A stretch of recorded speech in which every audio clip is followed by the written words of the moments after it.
aset negara, kualiti hidup dipelihara, berpasukan, berganding tangan, bertingkatkan taraf kesihatan.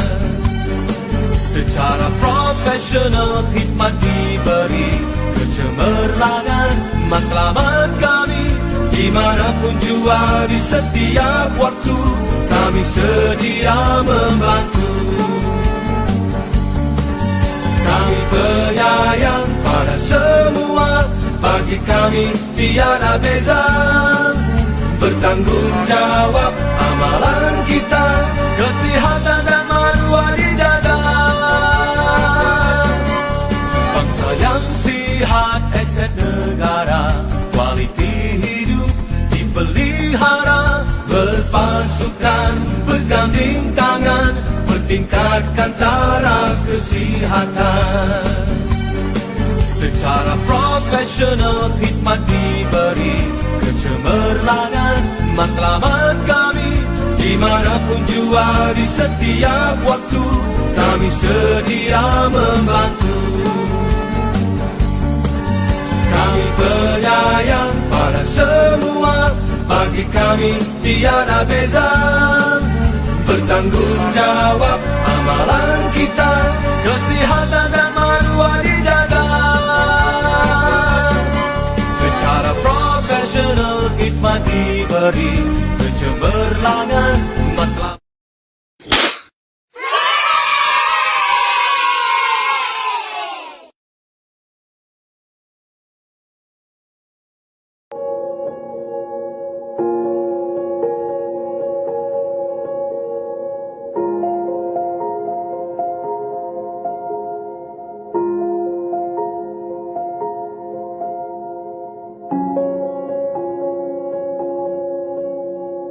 Saya memainkan peranan saya, anda memainkan peranan anda.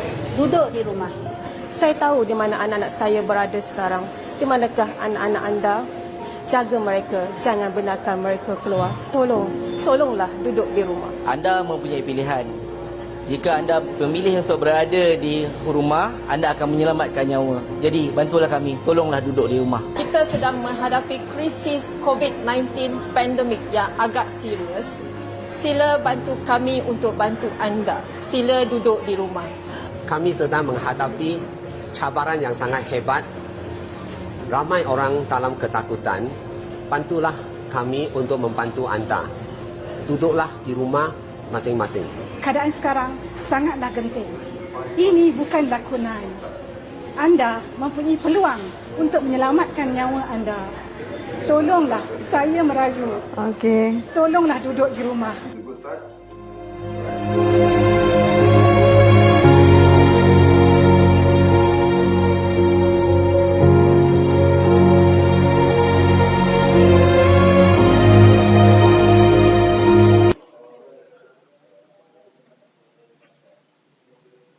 Standby, 10, 9, 8, 7, 6, 5, 4, 3, 2, 1.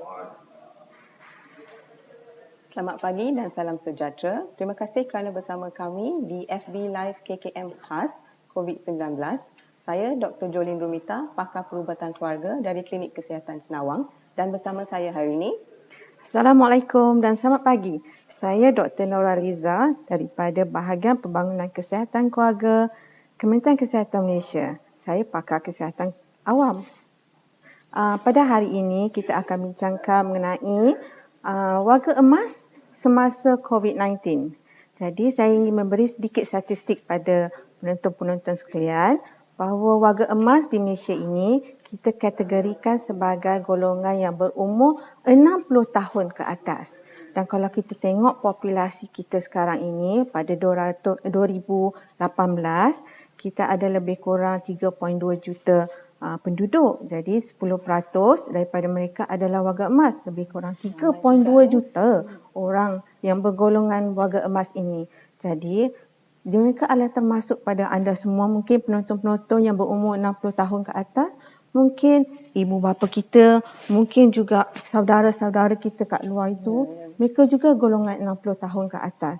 Jadi kenapa yang pentingnya, kenapa kita hari ini kita bincangkan mengenai mereka yang berumur 60 tahun ke atas ini, sebab mereka adalah golongan yang berisiko. Bukanlah semua orang tidak berisiko.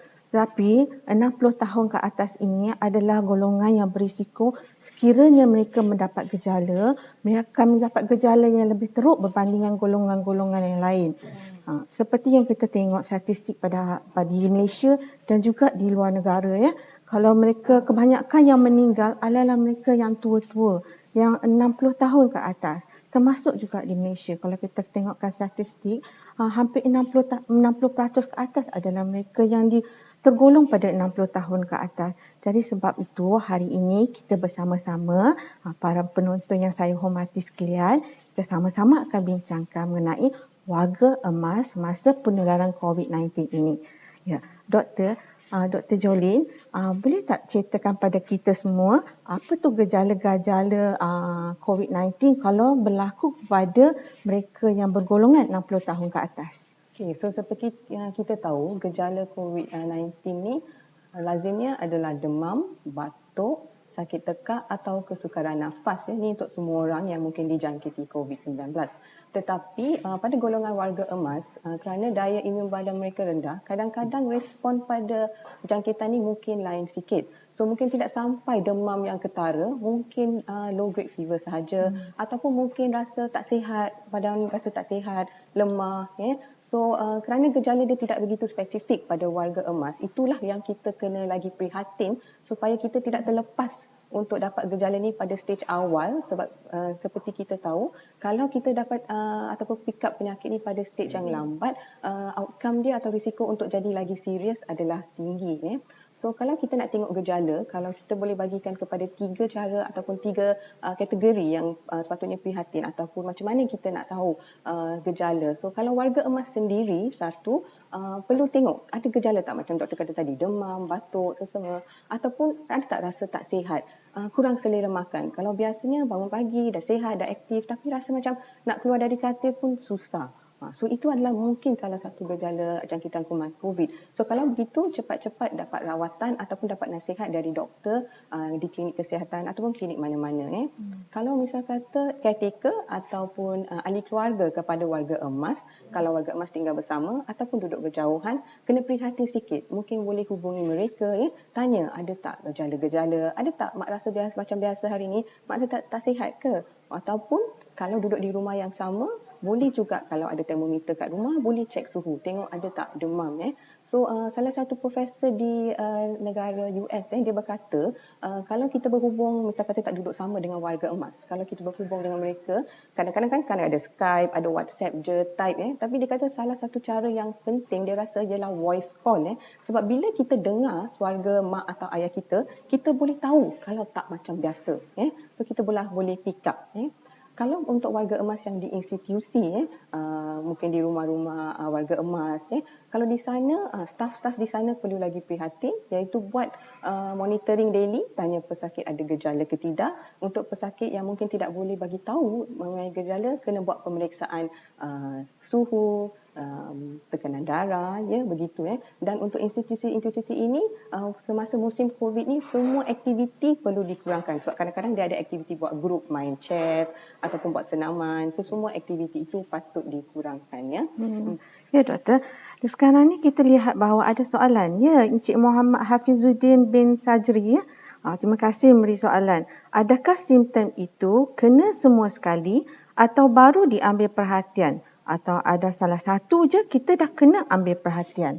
Dr. Jolin, apa kita jawapan yang lebih tepat pada soalan ini? So selalunya untuk jangkitan kuman mana-mana pun ataupun untuk COVID ni, selalunya bukan semua gejala dia datang sekali, boleh satu-satu. So baru-baru ni dalam panduan yang terbaru, dikatakan gejala demam tu mungkin lambat sikit, tapi selalunya batuk, sakit tekak akan datang dululah.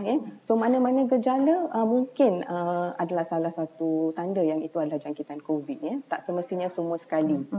Ya, kalau jangkitan COVID bagi warga emas, kita perlu ambil peka, terutamanya mereka-mereka yang terlantar.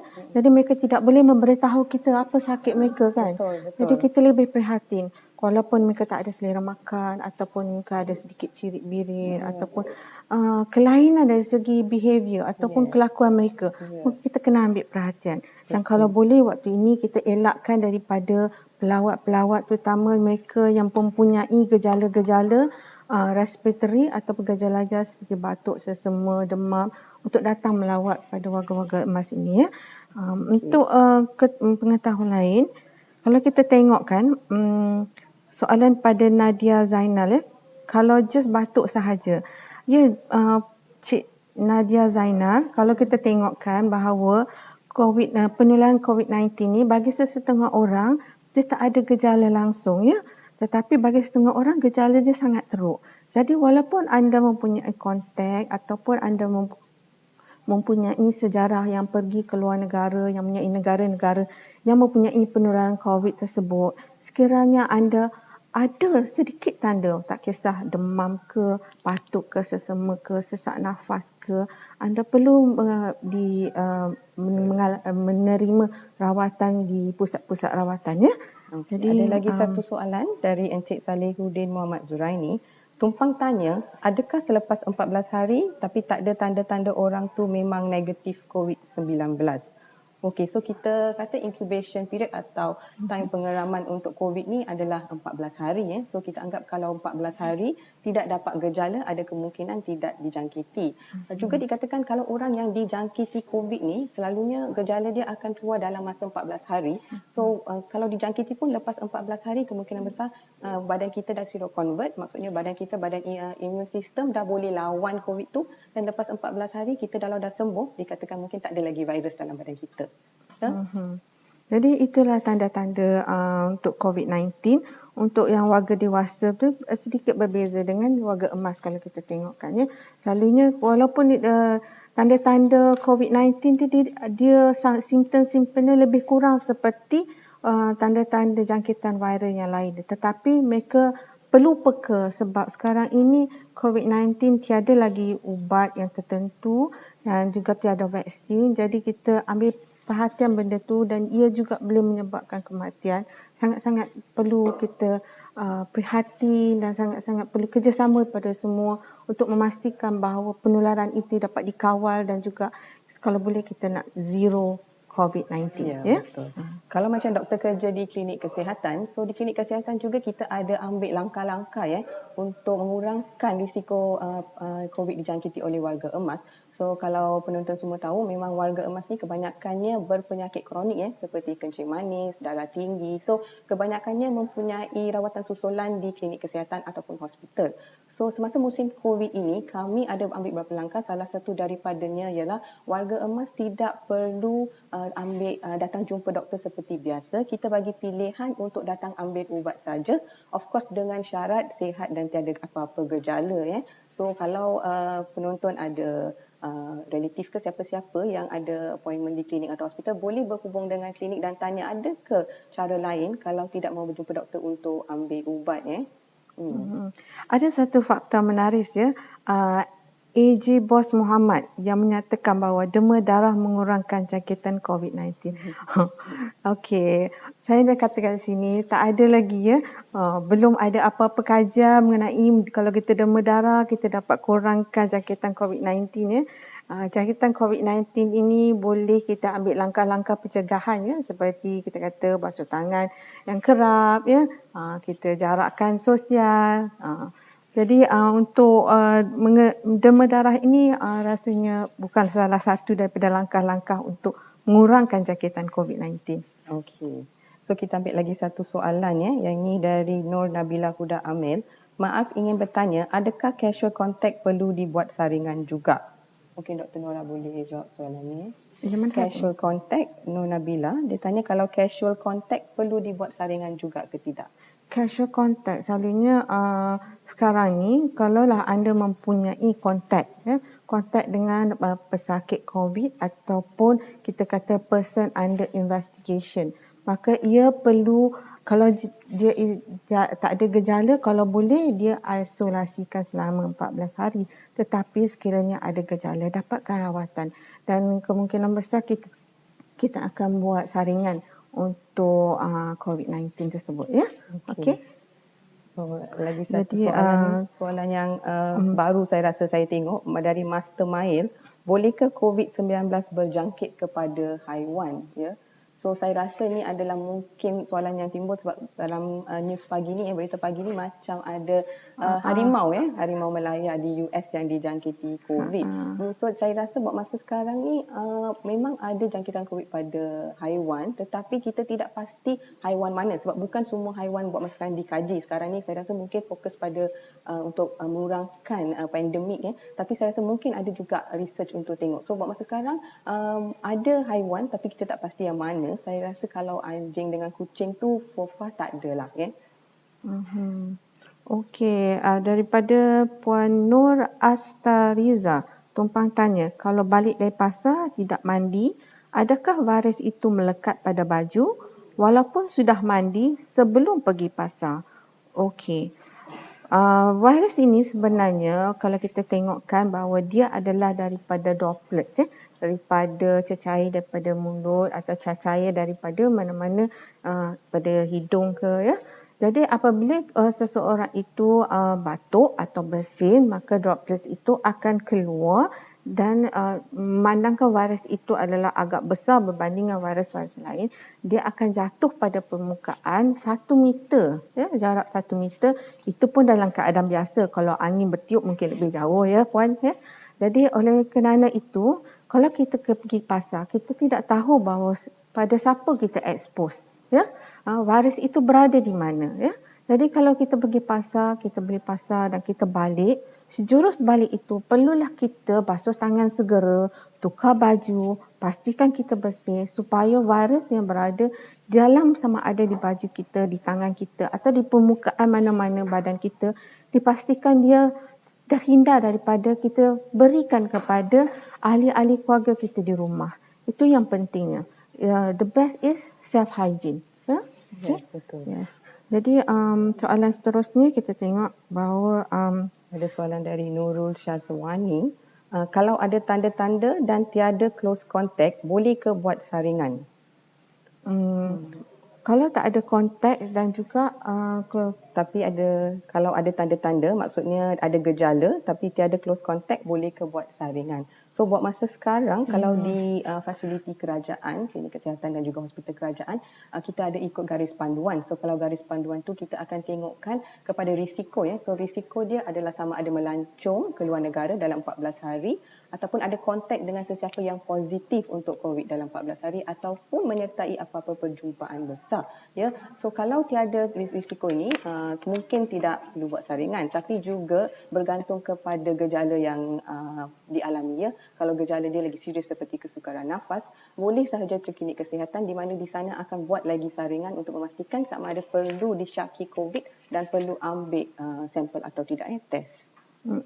Soalan daripada Puan Liana Ana, siapa yang pernah ambil vaksin influenza tak dapat cegah juga ke sakit ini? Ini soalan yang penting sebab kita pernah kita pernah mewawarkan mengenai vaksin influenza A dan influenza B. Tetapi Puan dan penonton-penonton sekalian, bahawa vaksin untuk COVID-19 belum lagi ada di pasaran. Ya? Jadi walaupun kita ambil vaksin untuk influenza A, dia adalah untuk mencegah influenza A. Ya? Jadi kalau kita nak kata kalau kita ambil vaksin ni, vaksin A, kita tak dapat COVID-19, maka itu tidak betul ya. Ya. Jadi soalan yang seterusnya adalah ada dari Radi Gani, doktor, betulkah orang yang merokok susah nak dijangkiti wabak COVID-19? So saya rasa tidaklah ya. Kalau merokok selalunya paru-paru kita, kapasiti paru-paru kita dan juga kesihatan paru-paru kita memang dah compromise ya. So untuk orang begini kalau dijangkiti COVID ada kemungkinan lagi serius ya penyakit dia. Kalau tuan-tuan atau puan-puan ada merokok, saya rasa ini adalah peluang yang terbaik untuk berhentilah merokok. Okey, kepada soalan daripada Muhammad Syahril Esa. Ya.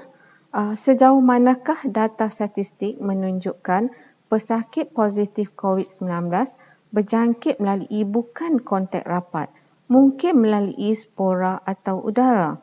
Okey, yang ni adalah menunjukkan bahawa majoriti yang mana kita testkan positif, yang kita dapati positif COVID-19, dia ada kontak ya. Hanya segelintir saja yang kita kata kita tak jumpa resourcesnya. Tapi apabila kita buat kajian menyeluruh, kita cari kontak dia, kita dapat rupanya ada kontaknya. Okey, jadi selalunya mungkin melalui spora atau udara, saya rasa belum lagi ya.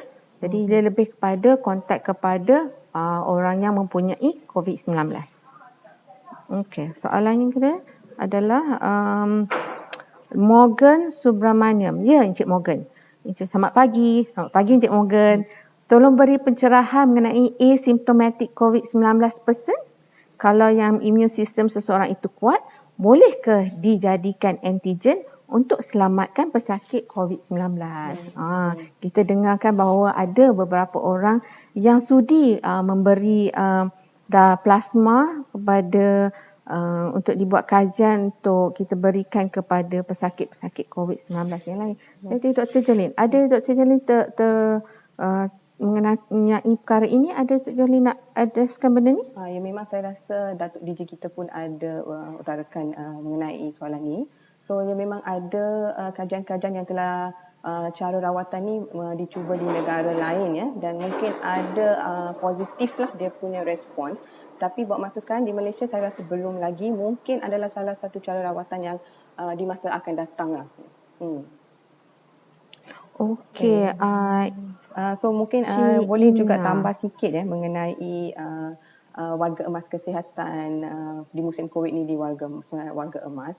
So kalau mungkin warga emas mungkin perlu keluar kan, sebab kita tahu mereka adalah golongan yang berisiko tinggi. Tapi of course perlu juga keluar nak beli barang keperluan ataupun barang-barang dapur kan, terutama yang tinggal seorang ya. So kalau boleh kita galakkan untuk dapat pertolongan lah ya dari ahli keluarga atau mungkin jiran ya untuk tolong belikan. Tapi kalau betul-betul perlu keluar, kita tidak galakkan untuk gunakan public transport ya, iaitu taksi atau e-hailing ya. Kalau boleh gunalah kenderaan sendiri dan praktikkan yang kita dah sarankan sebelum ini, perjalanan sosial ya, dan kerap cuci tangan ya. So kalau dah keluar tu, bila balik kerap cuci tangan ya, dan juga perjalanan sosial semasa berada di pasar ataupun di kedai ya. Okey, di sini adalah daripada soalan daripada Pak Habib, top fan kita. Oh, bagus. Soalan dia adalah contoh macam isi kepada arwah anggota polis hari itu, dia tidak ada gejala apa-apa. Tetapi last day dia habis untuk kuarantin. Dia disahkan positif COVID. Sehingga sekarang pun dia masih tiada apa-apa simptom. Okey, sebab begini ya Pak Habib. Seperti yang kita kata tadi bahawa ada kes-kes yang asimptomatik, iaitu tak ada gejala-gejala. Mungkin disebabkan imuniti badan mereka kuat, jadi badan mereka melawan kuman tersebut, jadi tak nampak gejala-gejala tersebut. Tetapi seperti kita kata tadi juga, kita ada 14 hari di mana incubation period kita panggil, tempoh inkubasi di mana virus itu berada di dalam tubuh badan tersebut. Jadi bagi kes yang macam ini, apabila dia hujung-hujung tu mungkin mula ada tanda-tanda. Begitulah agaknya dengan kes isteri pada arwah anggota polis hari itu. Ya, dan dikatakan juga COVID-19 ni kadang-kadang gejala dia sangat ringan. Maksudnya bukan tiada gejala, tapi ringan macam sakit tekak sikit-sikit je. So kadang-kadang kita tak rasa macam itu adalah gejala. So mungkin kita rasa patient memang tak ada gejala ya. Okey. Mungkin kita boleh ambil lagi satu soalan. Doktor, kalau kita selalu minum air suam, adakah itu salah satu untuk cegah simptom COVID-19? Encik Awan Mendong tanyakan soalan ini. Okey. Okey, dari segi minum air, kita minum air suam, artinya minum air adalah untuk merehidrasikan badan kita. Ya, betul. Okey, jadi sekiranya badan kita adalah dah cukup rehidrasi, dan cukup sihat, insya-Allah kalau ada gejala-gejala COVID pun dia tidak akan begitu ketara. Itu yang pentingnya kenapa kita perlu minum air banyak. Tapi daripada kajian yang mengatakan bahawa kita minum air menyebabkan tidak ada jangkitan, itu belum ada lagi. Saya rasa belum ada lagi. Ya. So saya rasa ada juga ramai penonton kita yang selalu bertanyakan tentang cara pemakanan ya, apa yang boleh mengurangkan COVID-19 ni. So buat masa sekarang memang makan secara sihat ya, makanan yang seimbang, tetapi spesifiknya apa makanan seperti ada orang kata bawang putih, ada yang kata neem leaf. So buat masa sekarang kajian spesifik untuk bahan-bahan ni tak ada menunjukkan lah yang mengurangkan atau menyembuh kalau kita ada jangkitan COVID ni. Okey, daripada soalan pada Faiz Zahran. Salam Puan. Ya, salam Puan-Puan. Cik Faiz, adakah selepas 14 hari kuarantin, virus akan mati di dalam badan mereka yang positif? Seperti yang Dr. Jolin kata tadi, apa-apa jangkitan pada badan kita akan bertindak balas untuk membentuk antibody. Ya. Jadi walaupun lepas 14 hari dan tak ada gejala-gejala, kemungkinan besar badan dia adalah mewujudkan antibody dalam badan dia. Ya, betul. Okay. Untuk soalan seterusnya, ada yang masih bertanya juga mengenai haiwan dijangkiti ya. Okey. Menarik ya. Ada yang tanya, doktor, blood group apa yang senang untuk dijangkiti COVID-19 ni? Okey. Setakat ni belum lagi ada kajian menyeluruh ya. Apakah kumpulan darah yang mana yang susceptible. Cuma kita boleh baca-baca dalam internet, ada grup tak berani nak kata dekat sinilah grup apa, tetapi kita kena buat kajian yang menyeluruh lah. Ya. Sebab virus COVID ni dia macam baby ya, sebab dia sangat baru. So banyak sangat mengenai virus ni yang kita tidak tahu. So buat masa sekarang banyak research, banyak kajian yang perlu dibuat supaya kita dapat tahu lebih. So mungkin pada masa akan datang jawapan-jawapan yang tak ada, soalan-soalan yang tiada jawapan sekarang mungkin terjawab ya, tapi kita perlu tunggulah untuk jawapan pada masa akan datang ya. Dan soalan daripada Puan Zakiah pula mengatakan, kita sentiasa tumpukan anggota seperti tangan sahaja. Bagaimana pula dengan anggota terbuka yang lain seperti muka dan kaki? Okey, Puan Zakiah, memang kita tumpukan pada tangan kerana tangan adalah selalu yang kita sentuh.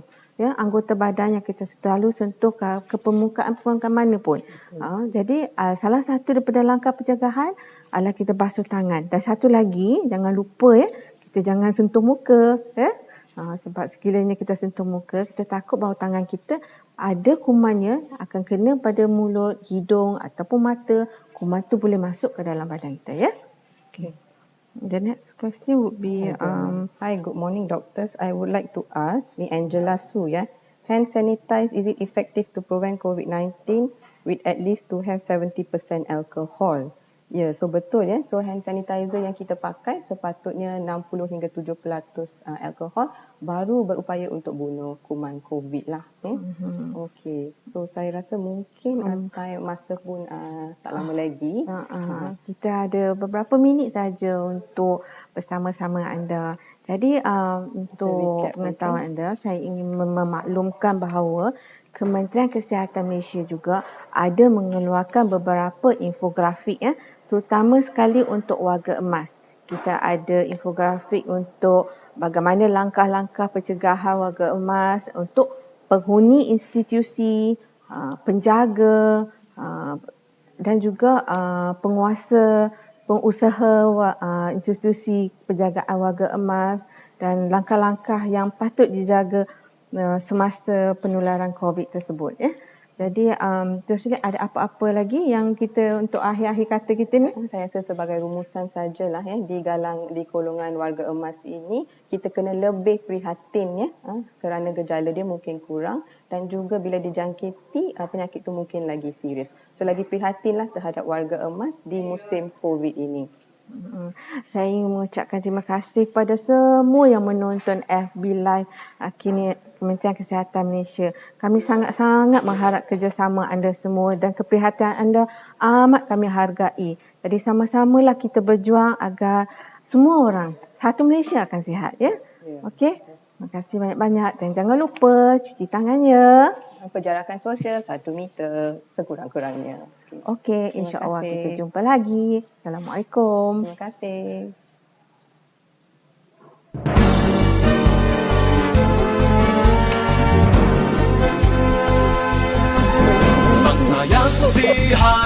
aset negara. Kualiti hidup dipelihara, berpasukan, berganding tangan, bertingkatkan taraf kesihatan.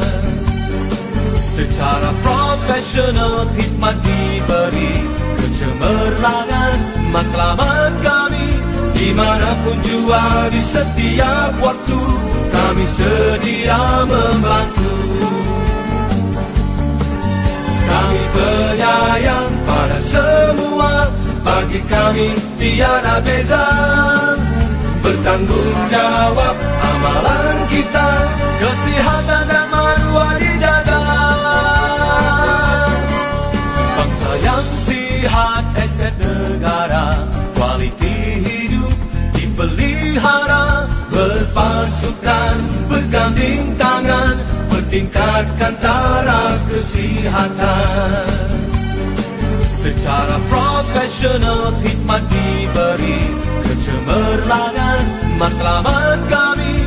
Dimanapun jua di setiap waktu, kami sedia membantu.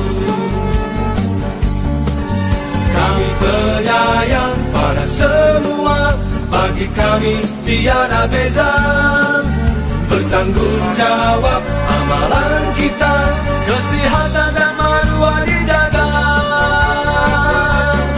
Secara profesional khidmat diberi, kecemerlangan matlamat kami. Dimanapun jua di setiap waktu, kami sedia membantu. Dimanapun jua di setiap waktu, kami sedia